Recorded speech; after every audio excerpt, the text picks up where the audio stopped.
COVID booster shots. Currently, boosters are available 5 months after the second vaccine dose, but moves will be made to bring them forward to 3 to 4 months.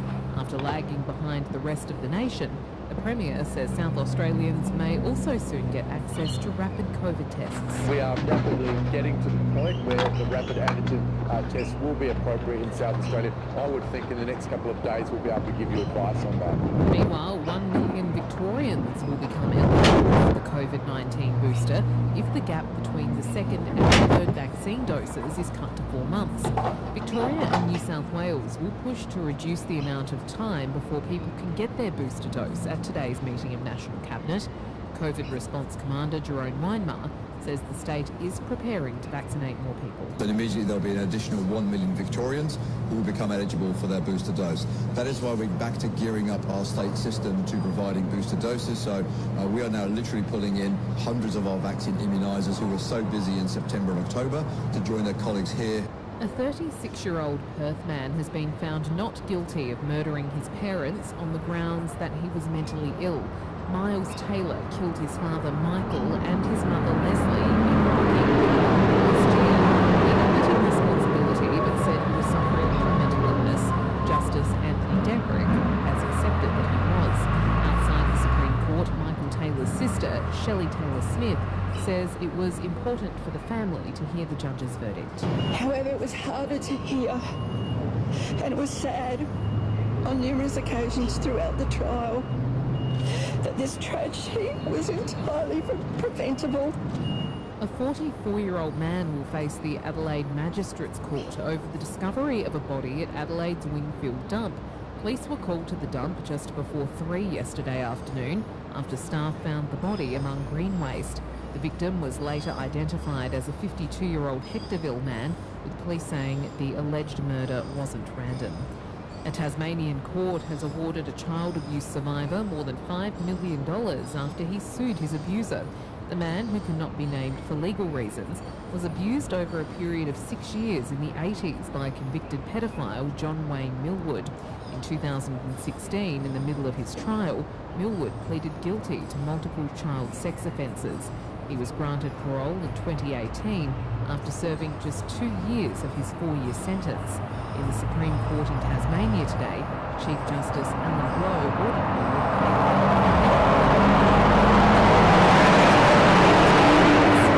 A Madagascan government minister says he swam for 12 hours to safety after his helicopter crashed at sea. BBC's Leonardo. Serge Gellet had been inspecting a fatal shipwreck off northern Madagascar when his helicopter went down. 12 hours later, the police minister came ashore in the coastal town of Maambo with a dramatic tale of survival. Video of Mr. Gellet showed him recovering on a deck chair in his full camouflage uniform, saying, "It's not my time to die." He later explained that the aircraft had caught a gust of wind. The helicopter was destroyed. I took the pilot's chair as a lifebelt, and that's how I was saved. A search is underway for 2 other people who were on board, while more than 60 people remain missing from the shipwreck the group had been sent to inspect. A property owner in southwest Victoria and an earth-moving business are facing hundreds of animal cruelty charges relating to dozens of koala deaths last year. The details from Christopher Tester. Forest and wildlife officers responded to reports of injured and starving koalas on a property at Cairns. The conservation regulator says 21 koalas were found dead on the site, and 49 more had to be euthanised. More than 120 other koalas were released into the wild or taken into care. The regulator alleges the owner of the property and an earth-moving business cleared habitat. They face 126 charges each, while a separate business has been charged with 1 count of disturbing the koala population. They'll face the Portland Magistrates Court in February. And 130 wallabies have been relocated from a prison in WA's far north in a rescue operation that lasted several days. A handful of the marsupials became trapped when the prison near Derby was built 9 years ago. ABC News. You're listening to ABC News Radio.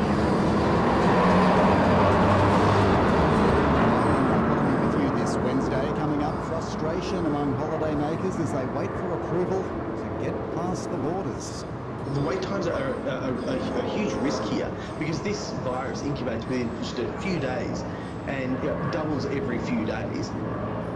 Could COVID fatigue limit our ability to take COVID precautions this Christmas time?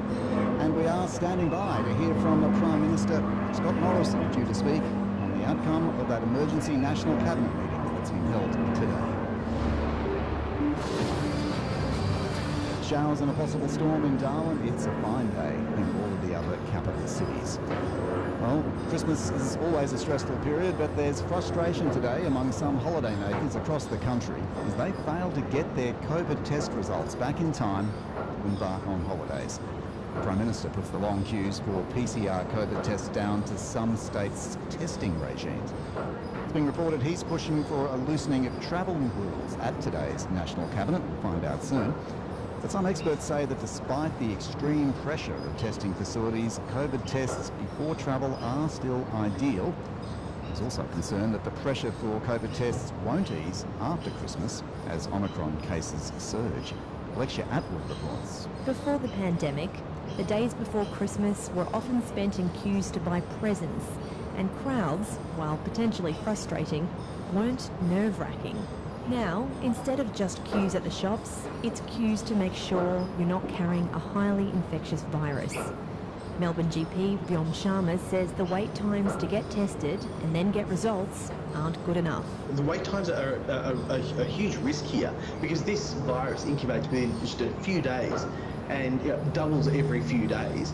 And if we're waiting days and days to get your results back, we're just not going to stop the spread. The Prime Minister, Scott Morrison, told Channel 7 he puts the long lines down to the testing requirements for domestic travel. That is putting enormous pressure, particularly on New South Wales and in Victoria, and that's a big reason you're seeing a lot of those queues. And the states are going to have to talk to each other also about that, because decisions being made in one state are impacting on the testing resources in other states. There are complaints that some people are having to miss their flights to states like Queensland because they're not getting their test results back in time. Agricultural Minister David Littleproud says Queensland should consider allowing rapid antigen tests rather than PCR tests from as soon as today, because results from PCR tests are taking too long to come back. There's a real challenge with the states, particularly here in Queensland, where the Premier has put in place this 72-hour PCR test result prior to coming into the state. Now, we respect that, but I think there's an opportunity for them to look at this and look at rapid antigen testing as an alternative for those that are coming to the state and remain the PCR test for those that are close contacts. I think that's something that should be explored. That'll alleviate all the testing pain in Victoria and New South Wales at the moment, and that's just using this thing called common sense. The Prime Minister, Scott Morrison, says the government is looking at how to make rapid antigen tests more accessible. We're looking at how that can be done and in what circumstances. Professor Sarah Palmer is the co-director of the Centre for Virus Research at the Westmead Institute for Medical Research. She says it's important to be wary about the limitations of rapid antigen tests. For example, they only tell you if you're infectious, not if you're infected. And there are concerns about giving false positive or false negative results. And at the same time, she's acknowledging that we've come to this issue where there is immense pressure on testing facilities. So this will put a strain on laboratory equipment, absolutely, and also on personnel, because this is the holiday season, and typically it's usually more of a skeleton crew. There's modelling out of New South Wales University that says that in New South Wales we could be seeing 25,000 cases per day by the end of January. Obviously those calculations are coming from these Omicron concerns, and we've got this holiday surge right now, but the holidays won't necessarily bring relief once they're over if we're seeing these numbers absolutely skyrocket. So do you think that the systems that we have in place are sustainable going forward? I think the laboratories and the personnel will do everything in their power to continue to provide rapid results from the testing. But as this virus is in an exponential replication phase at the moment within our community, this will put strain on these facilities, and it may even take longer to get test results back. It really shows just the infectiousness of this variant. It's become the dominant variant in Australia, and that has happened very rapidly. So that does show that this virus is extremely infectious. And right now it's in an exponential infection phase. It's just increasing rapidly every day. Sarah Palmer says mask wearing, QR codes and contact tracing should be brought back. Professor Sarah Palmer from the Westmead Institute for Medical Research, Alexia Atwood with that report, and those matters were being discussed at National Cabinet. We're waiting to hear from the Prime Minister in Canberra with the outcome of that Cabinet meeting. He's already said that he thinks it's up to people to use common sense and personal responsibility to take the appropriate measures over this holiday season. It's already a stressful enough time, Christmas, but as the COVID pandemic continues to dominate our daily lives, he's concerned that the ongoing strain and dashing of hopes might increase the mental pressure we're facing. It comes at a time when people are being asked to take better individual responsibility for their actions in order to limit the spread of the virus. So can individuals really be trusted to make the right decisions? They're being impacted by stress and fatigue after what's been a very long couple of years. Professor Ian Hickey is with Sydney University's Brain and Mind Centre. Professor, good afternoon. Good afternoon, Greg. How would you sum up the mental health of Australians right now? Pretty strange, pretty difficult. The whole effect of mental health has been described as the shadow pandemic along with the physical health effects. So we've seen cumulative effects on mental health over the last 2 years, and right at the moment, I think in the pre-Christmas period with the current Omicron situation, we're seeing much increased strain. We were all hoping that we were coming out the other side of this, that we had some restrictions being eased and the holidays were almost upon us, and then Omicron, this variant you'd think would just make such COVID fatigue worse. So I think from a community point of view, that's definitely the case. Obviously, the very long lockdown periods in New South Wales and Victoria in the second half of this year, the restricted travel, not being able to connect with family, not being able to work, connect with the social lives. People were clearly looking forward to doing that over the Christmas period. Of course, from a political point of view, it's all fine always to say the pandemic's over, the economy's fine, jobs are coming back, but of course, the virus has a mind of its own. And clearly, the pandemic, from a physical point of view, has continued and continued to throw up challenges. And from a mental health point of view, that's created a really chronic stress situation, which is much, much more difficult to deal with, that chronic stress, than just an acute event. And so people at this stage have really had to, with the disruptions of their lives, and now the additional notion that it's their personal responsibility to fix it, which is a remarkable transformation in the approach to public health from the previous 2 years. What about that? Can people who are so tired and desperate, seeking the end of the year, be trusted to make all the right decisions when we're all probably pretty much just saying enough already, screw this? So is this bad timing? It's very bad timing, and it's also very poorly explained, I think, as to why that makes sense. We spent 2 years saying we need to act collectively as a community, we need to pull together to actually do things. We need to make compromises, not travel, not see family, not to go about our normal lives, so that we can all stay safe. And we need good information. I mean, every individual doesn't have the same access to information, nor do they have the same capacity to simply isolate themselves or in some way protect themselves, different sets of needs. So it's a really unusual, I think, transformation in public messaging, but also very unrealistic. Not simply a personal responsibility, it's a collective responsibility. What do we all do to try and stay safe? Not just what do I do to try and stay safe. What does it do to people's mental health if, say, they were building towards a Christmas with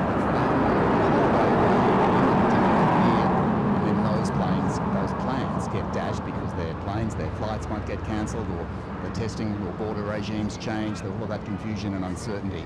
If that happened to people to say, listen, I was just trying to get to Christmas Day and things get in the way and it turns out they can't get there, and the light does, at the end of the tunnel, does turn out to be a train, how bad is that for people's mental health to have those kind of plans dashed?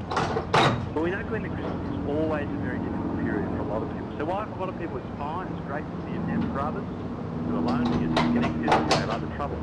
So we already saw issues with things like domestic violence, family arguments, breakdown, drug and alcohol abuse during the pandemic already.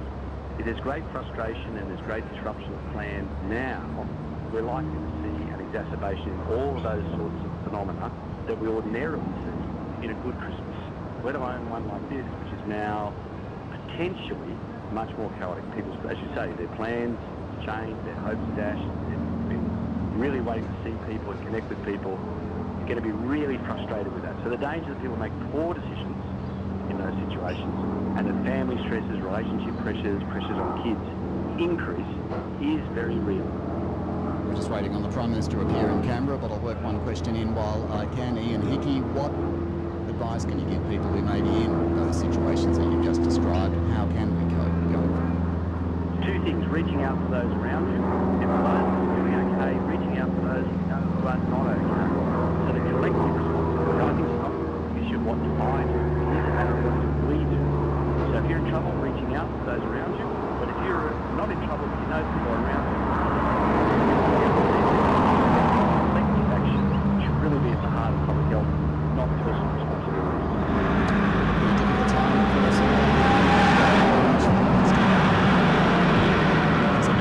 Sydney University's Brain and Mind Centre. Yes, Brain. No doubt that many of us are feeling it at the end of what's been a long couple of years. It's useful advice for us all getting into it. But still, it's a stressful issue.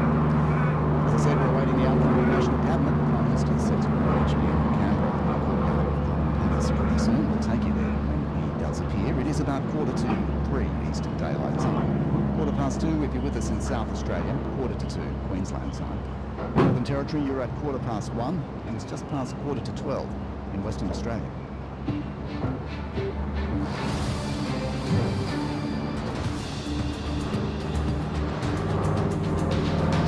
And making news this hour, South Australia has recorded 198 new cases of COVID-19, another daily record. More on that to come. COVID cases in Queensland have more than doubled in the past day. They've hit 186, and mask rules are being tightened from tomorrow. Let's get details from what the National Cabinet did decide on many states and territories' policies. I see Scott Morrison at Parliament House, joined by John Fruin and other health officials. Medical Officer Professor Kelly and General Fruin, who heads up Operation COVID Shield. We've just had a very positive, practical and cooperative meeting of the National Cabinet of Premiers and Chief Ministers and myself, 58th meeting in fact, and Omicron, we all agree, presents another new challenge, but we have faced so many challenges already during the course of this pandemic. And on each occasion we've worked together to ensure that our response across the country and across governments has been able to deliver the lowest death rates in the world.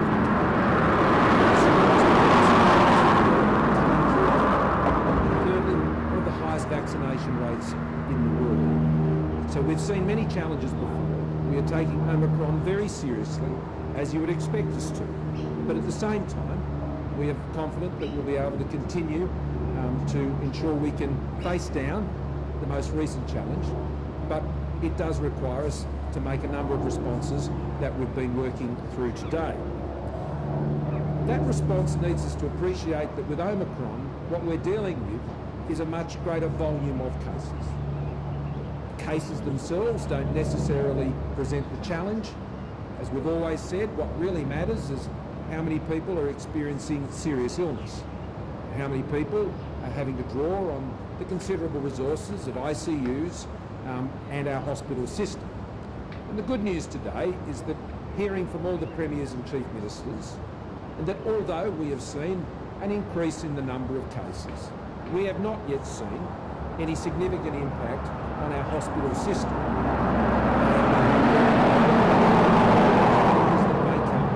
And Omicron has certainly been one of those. But we are seeing in our hospital system them able to cope with the demand as it's presenting. So despite those rising cases, hospitals and health systems remain in a strong position. But of course they'll be tested. And our shared goal is to ensure that we keep it that way when it comes to the protection of our health system to deal with the demands of the new strain of the virus. I also note that this virus strain in Omicron has only been in Australia for less than 4 weeks. So it is still fairly early days. But in our response, we have already seen some major improvements in terms of how the country is moving. We are well prepared for Omicron, but we are not taking it anything other than very seriously in our coordinated responses. There are 3 areas where we agreed to move forward on today in relation to our response. And they fall into the same categories that our COVID pandemic response has been over the course of its entire duration to date. The first are what are called the public health social measures, those basic rules of behaviour, the pace of infection and how it moves across the community. The second area is, of course, our vaccination program, as we are now well into the booster phase of that program. And the third area is what's called TTIQ, test, trace, isolate and quarantine. So in turn in those areas, the medical expert panel, as I wrote to the premiers, has set forward a series of recommendations about what they should be doing in those areas. Each of the states and territories will be making their responses to those, but what is very clear, and the Chief Medical Officer and I practicing that ourselves, and that is mask wearing in indoor spaces in public areas is of course highly recommended. Whether it's mandated or not, that's what we should be doing. In the same way as we go into the summer season, people will be slapping on the hat and slapping on the sunscreen. There's no rule or requirement to do that, but it is strongly recommended health advice. It's in the same category. And so Australians are common sense people, and they know what they need to do to protect their own health. And so that is highly recommended, along with all the normal things we've been doing with COVID, and that we don't become complacent. The washing of the hands, being very aware of the distancing at all times, trying to maximise your gatherings in outdoor areas rather than indoor spaces where you can. In the summer months, obviously, that is desirable anyway. And so all of these practical things that we can do, we would encourage all Australians to be doing wherever you are, whether you're in Western Australia, up in the Territory, down in Tassie, Queensland, whether you've got in a state which has high cases or low cases. With Omicron, it moves fast, and there is a case at least in every single state and territory. In New South Wales and Victoria, the case numbers are much higher, but in Queensland, for example, we're already at 180 cases, I think, there, and we could expect that to increase in the weeks ahead. So people following common sense behaviours is very important, just as it has been right from the start of the pandemic. Because of the volume of Omicron, it isn't just about what governments is doing. Governments are taking action, and we will take action as a Commonwealth government, but also individuals and communities need to take action as well. When we deal with the volume of cases that are likely to occur in the weeks and months ahead. With vaccines, it is very encouraging now that in a very short space of time we've been able to lift the daily rate of vaccinations to well up over 200,000 now a day. And we need to keep that going. And I want to thank Australians for turning out for their boosters. We are now doing boosters at a rate of around 100 per minute. And we will see that continue to increase as we go forward. And we need to get back to those record levels of vaccination rates that we saw a few months back.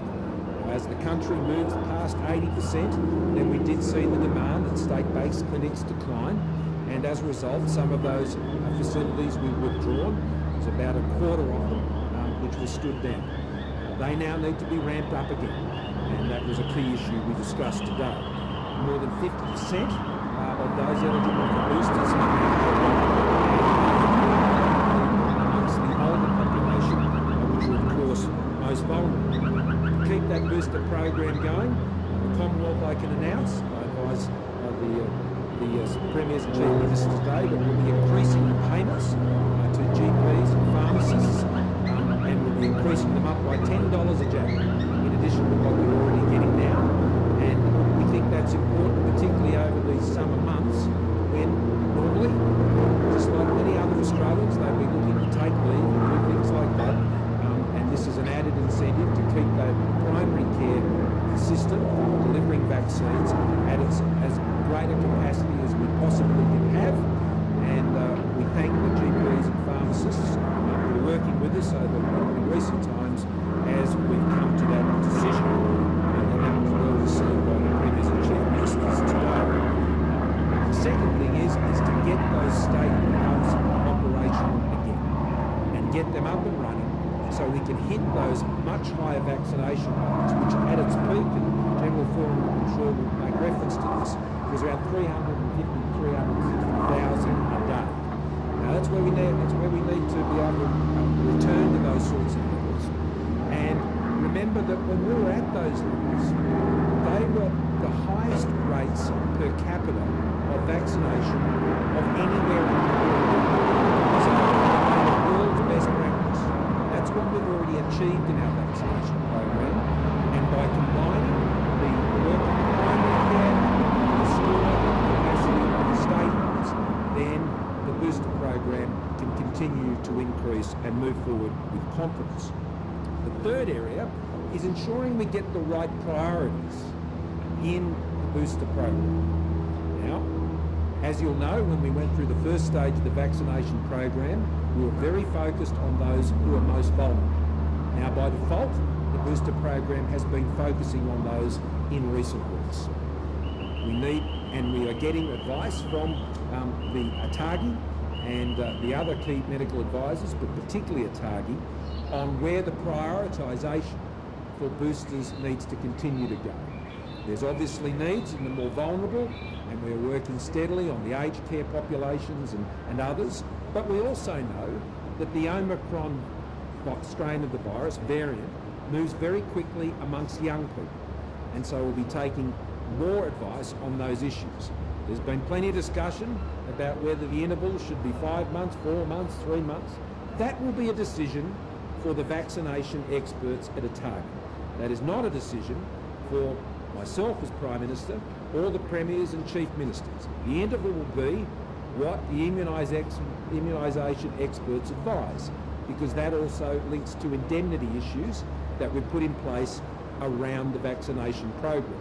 But whether it's 5 months or 6 months or less than that, the response from all of us as governments is exactly the same, and that is to increase those daily dosage rates from where we've already built it back up to, more than double in the past week or so, and to get it back to those levels that we were experiencing not too long ago with the restoration of the state hub. So there's been no change to the interval. That will be determined by the immunisation experts and no one else. The second issue that we need to focus on is ensure that we maintain the priorities on the 5 to 11-year-olds. That begins on the 10th of January. That priority is not being subordinated.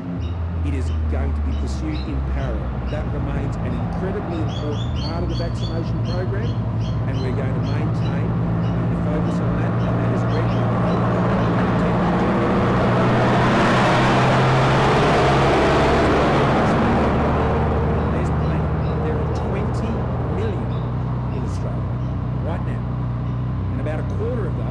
Just over that, in fact, are either in fridges, at pharmacies, GPs, or in state hubs. They're in trucks on the way to them. So there are plenty of vaccines. The challenge is always when you've got 9,000 persons.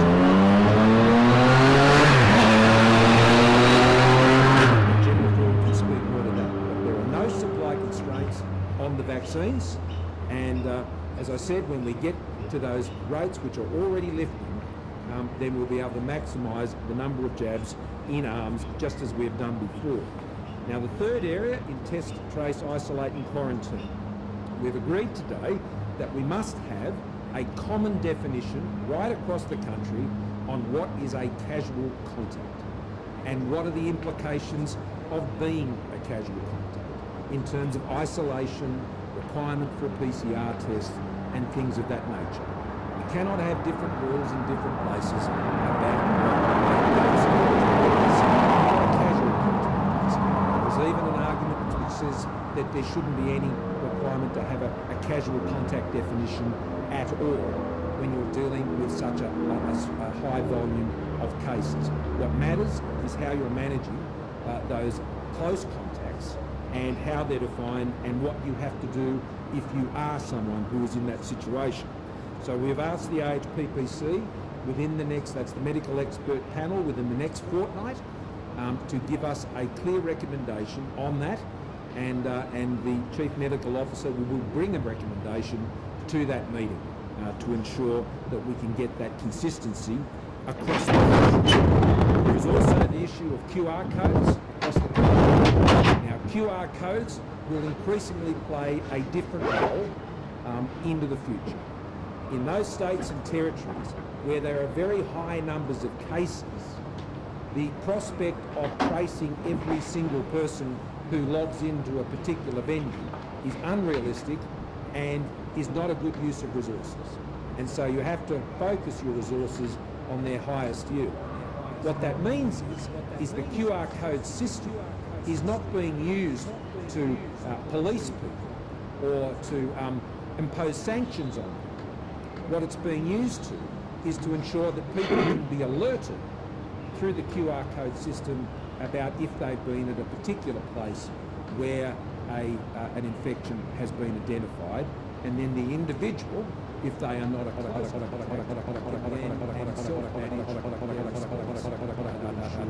that they can take appropriate action. And so QR codes and that process will take on different roles as we go forward. In some states with very low cases, they will continue to be using them as for tracing. But in states which have very high case numbers, well, that's not a realistic proposition. But it continues to provide a very helpful role to help in cases with high numbers of cases for people to self-manage, self-regulate their own COVID responses. And then finally on the issue of testing, we've all seen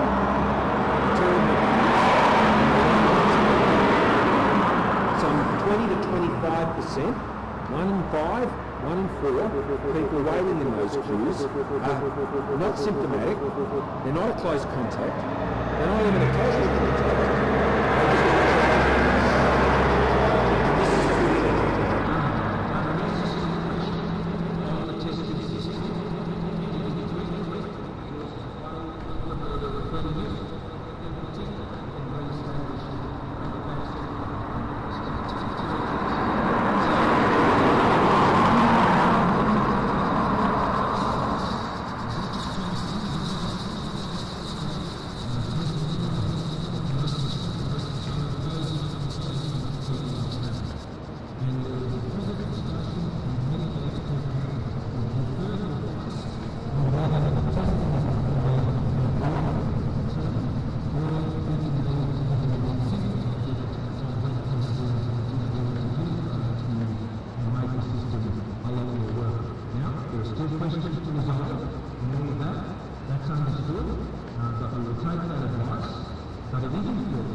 Response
just a few quick points from me. On Omicron, I think it's very important to remember that we've only known about this since late November. It's a very new phenomenon. We're learning a lot. Every day we learn something new about Omicron. So there's still some things we don't know about it, and we also don't know about how that is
about how that living with COVID and living with this type of COVID, the Omicron variant, looks like. So far we have not seen a rise in hospitalisations. As I understand it, there's only one person in intensive care. So even with those rising numbers, it's the indication of not hospitalisations at the moment. But it is rising. We know it's rising. We know it will continue to rise. Internationally, those cases have risen up every 2 to 3 days. So we're seeing large cases. To be looking very carefully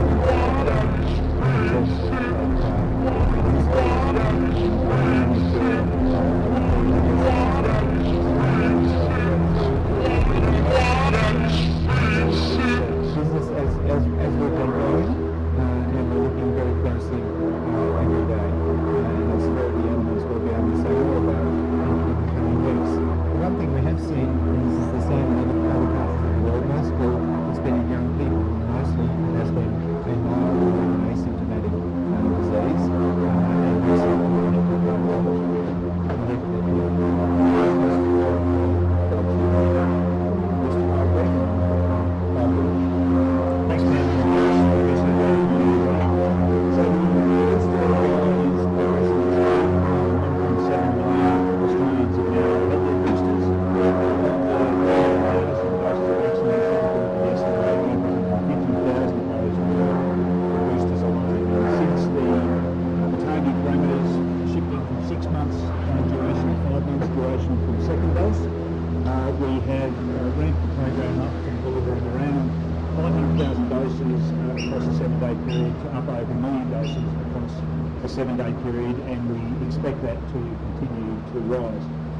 As the PM mentioned, supply is not a challenge here. We currently have enough mRNA vaccines in the country and in the distribution system to meet the full demand for vaccines and boosters out through to the end of April at the moment. So it's now about getting those vaccines to where the greatest demand is. This week we have a record number of deliveries going out. That's both for vaccines and other consumables around the rollout. There's more than 11,000 deliveries going out this week alone. And we have got systems in place that if there are pharmacies, GPs or other vaccine providers, if they are short of supply, to contact our Vaccine Operations Centre, and we will marry them up with where there is supply available on shelves now, waiting to be put into people's arms.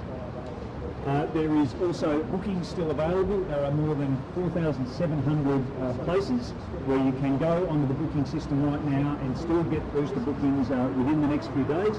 So I do please encourage everybody who wants to get a booster to get booked in and get it done as soon as they can. The PM has also mentioned that the states and territories have committed to move back to where we were at the height of the program, delivering more than 2 million doses a week, and we look forward to working with the states and territories to really ramp up the program in January and February in particular. We're bringing in the 5 to 11-year-olds in January. We will have rising eligibility for boosters through January and February, and we hope to get back to those 2 million and more doses per week through that period, and that will require a close partnership between primary care network and states and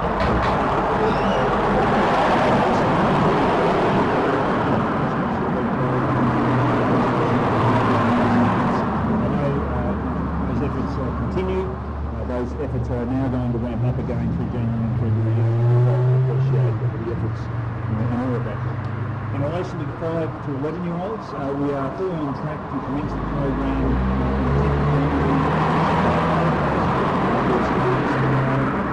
Bookings are filling up fast, but again, there are bookings available, and I do encourage everybody who wants to get their 5 to 11-year-old with their first dose before school next year to get onto the system and get those bookings in.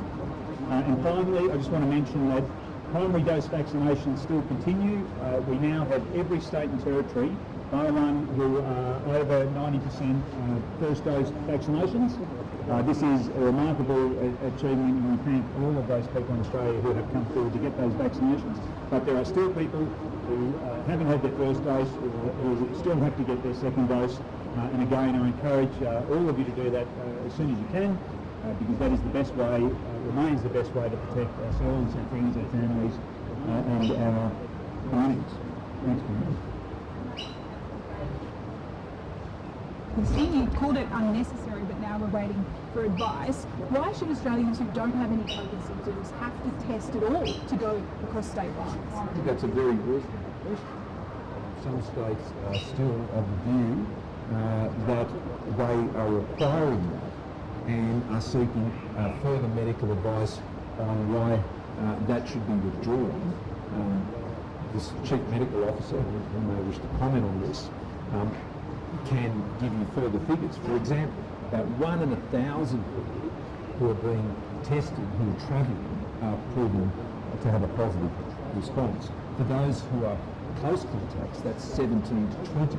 So that gives you an idea of where the resources are best applied.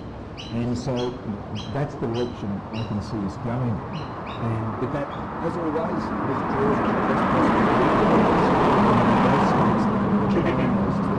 are seeking further advice on that to support any decision that they may take.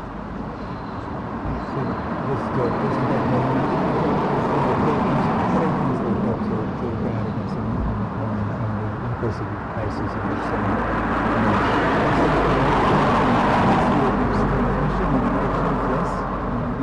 the third dose helps in that regard. So that is not as protective as it was against Delta. We've got public health and social measures. We've talked about those. As the PM says, I'll be wearing a mask wherever I go indoors from now on. There'll be others that are a whole suite of things that criminals may look at in their own states. That's up to them. The third one is test tracing and isolating. We are seeing in New South Wales, in Victoria, it is very, very difficult to get a test. And if you're getting a test, you're waiting for many hours. You may not get the result for up to 3 days. That means that we are not doing what we need to do in TTIQ. So this reliance on testing to travel is interfering with one of our few things we've got to decrease the caseload and protect Australians. We're advised of that. And that's why I feel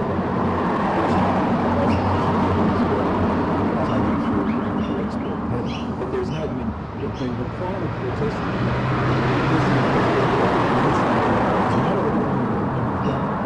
it is not a recommendation of the AHPPC, the medical expert panel either. They are decisions that have been taken unilaterally by individual jurisdictions. Okay? The health advice that the AHPPC that was distributed on the 17th of December was that masks be mandatory in indoor settings. So has the health advice changed, or are we just not following the health advice anymore? What are called public health social measures, they are matters that are always determined by states and territories, not by the Commonwealth government. And they are done on the basis of where the risk settings are in each and every one of those states. For example, in Western Australia, they don't have such a mandate in place there. In other states they do. What I'm saying is you don't need to be made to do it. It's the strong recommendation of the work that the Chief Medical Officer has pulled together. And I'll be following the same practice as the Chief Medical Officer. And so I'll be encouraging people, strongly encouraging people to wear those masks in indoor settings. In New South Wales, for example, there is a mask mandate for high-risk settings. And so states and territories will be making further announcements on that. But the advice is, as I sent it out to the Premiers and Chief Ministers. Sorry, can I clarify what the advice is? Because the Kelly, is the advice for a mandate or is it the advice for a strong recommendation? So to be very clear, we know that masks work. They do protect yourself, they do protect others if you happen to have COVID, and people should wear masks. How they actually come to control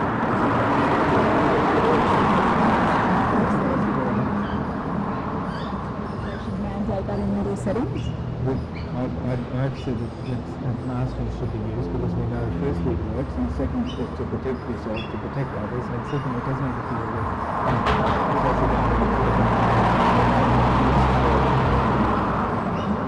enforcement. And mandates also require enforcement, and that requires resources to be applied to enforcement. And in New South Wales, for example, where I was earlier today, I mean, that 85%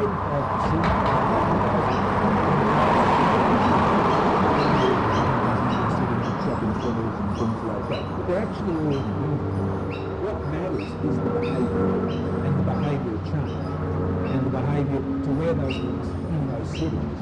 And so Premiers will make calls about what's the best way to encourage people to do that. Some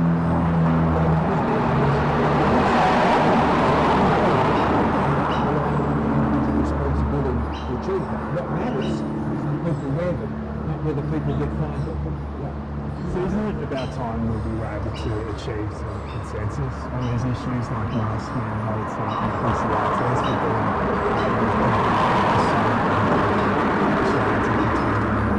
frustrated by these differences? Is this something you're still trying to secure, consensus on these issues as a nation moving forward? Again, in an indoor setting, you don't need to be forced to do it. It's a very dangerous just wear them in an indoor setting. Even the person sitting on the other side of the table. Even the person you're going to meet this weekend. Think of Christmas Day when you see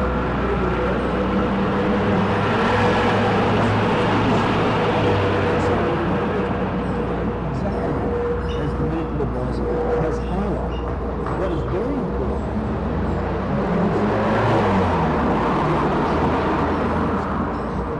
and what people need to do, and we agree, and that has changed significantly because of the impact of Omicron, which hasn't been around for 2 years, it's been around for 4 weeks. And having definitions of close contacts because of the high volume of cases, which is manageable and workable, is what we are now seeking to achieve within the next week, and I believe we will. So there are some things that do require uniformity. There are other things that just require common sense. This one just requires some common sense, and Australians have great common sense. You said that some states and territories aren't willing to give up PCR testing for travellers. Is there anything stopping some of them to rapid antigen testing in terms of like, do they have to advice or what? They could do that. They could do that tomorrow. They could do that tomorrow, and I know there's been constructive discussions between New South Wales and Queensland, and Tasmania was very happy to engage in that as well. And so there is no AHPPC medical expert panel consensus opinion which says you must have a PCR test to travel from one state to another. So there's no recommendation from us to do that at all. And so states are the ones imposing those public health orders, and therefore they have impacts, they have consequences. And we're seeing that played out for those who are having to wait too long for these tests because some states are requiring that. Now, that needs to get sorted, and I'd like to see that sorted as soon as possible. There is a very good suggestion that at the very least they can do is move to rapid antigen testing. The tests are not necessary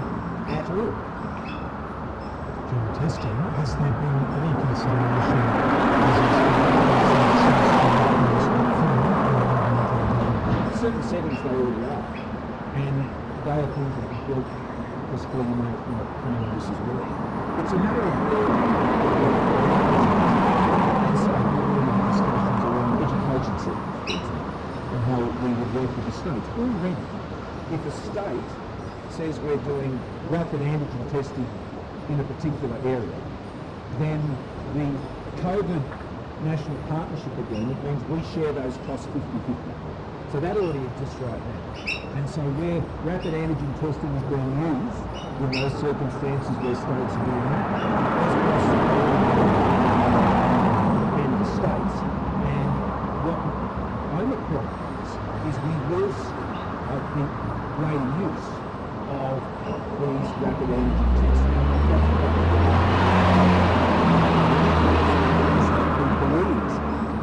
So there are a range of options we have to facilitate their greater use in what would be a more self-regulatory model. I'll give you an example. It's a real-life example. I was in this situation last week. I had been at an event where I was informed that I'd met someone who had COVID.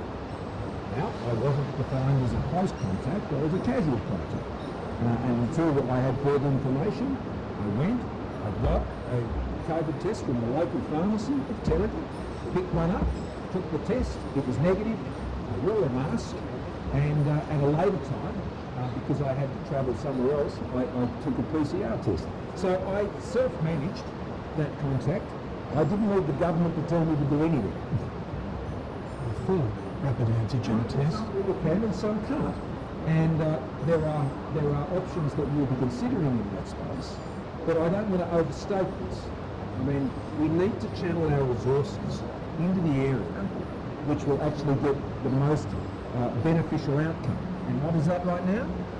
Getting boosters in arms. Whether that becomes a formal third dose or not, I know there are already views about that, but ultimately that decision will be made about whether this is a 3-dose vaccination or a 2-dose booster. That will be made by the vaccinator.